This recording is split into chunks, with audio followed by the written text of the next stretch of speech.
Tại vì sao người lặng nhưng chẳng nói một câu, lòng quặn đau đành nhìn em bước đi cùng ai.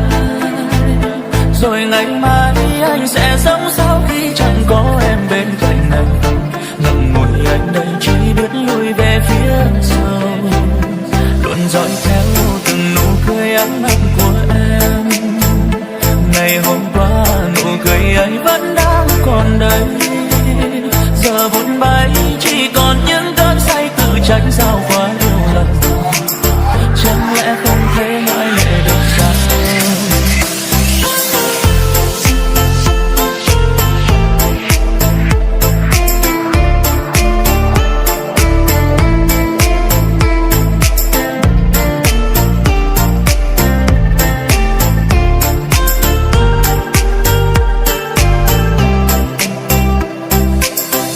Những đêm bơ vơ mình anh khóc nhớ em người ơi, thế nhưng chẳng dám buông lời.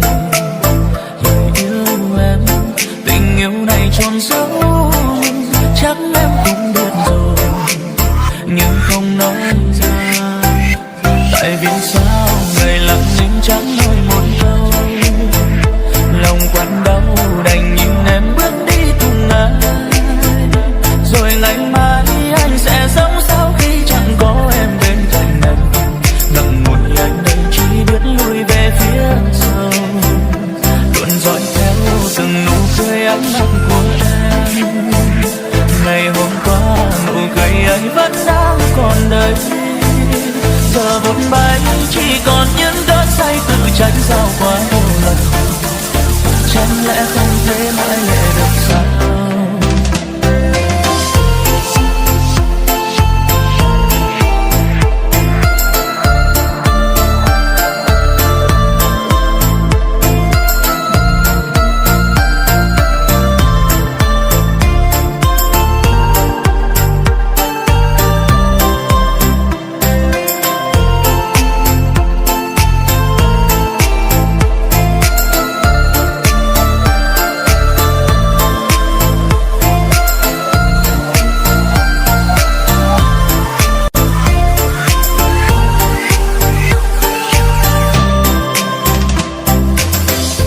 Lối đi này chẳng còn em nữa, giấc mơ ngày xưa vẫn xa bóng ai mất rồi.